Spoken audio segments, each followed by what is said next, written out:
Somebody's got to stand up to the president and say, you're not being presidential. You're coming across like a trifling ass. You don't say stuff like this. You don't do stuff like this. He said the same thing about the people who acted the same way about Charlie Kirk. We're saying it now. And I know Rob Reiner was on the record saying that we're in danger of becoming an autocracy because the Republicans are always going to side with Trump. And if he gets his way, you know what? The media is going to be compromised. We're going to be an autocratic state. And I understand that he was a hardcore Democrat and what have you. The man just got murdered. Just got murdered. What kind of representative are you for the state of this country speaking like that when he just got murdered? This is some shameful stuff.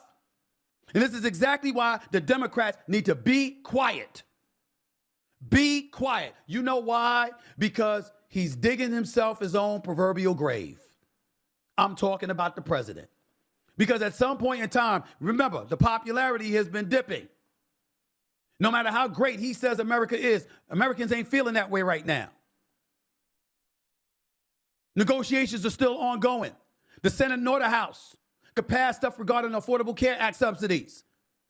Healthcare is about to skyrocket with cost over the next month. January 31st is the deadline. People are paying attention to that. People are paying attention to what's going on.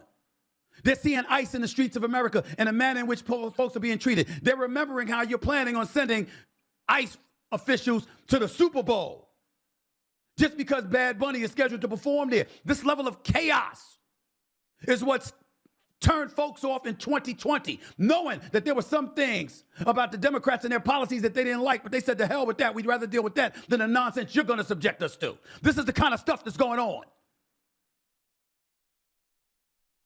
Every time you try to sit there and be fair and just say, hey, okay, let's look at his policies, and judge accordingly, he goes out and he does something like this. It's inexcusable. And the Democrats, don't fall for it. Don't get caught up in trying to be like him. Gavin Newsom, don't do it. Nobody does do it. Let him be him. Because if he continues to act this way and there doesn't appear to be an adult in the room, all people are going to do is make sure that the Dems win the midterms, and then after that, bide their time until 2028, where he ain't going to be able to circumvent the 22nd Amendment and run for a third term, and that's going to be that. And then whether it's somebody on the left or somebody like Marco Rubio on the right, you're going to have an adult in the room. And this kind of nonsense from our commander-in-chief is not something we have to concern ourselves with. This is just trifling. Yes, the president.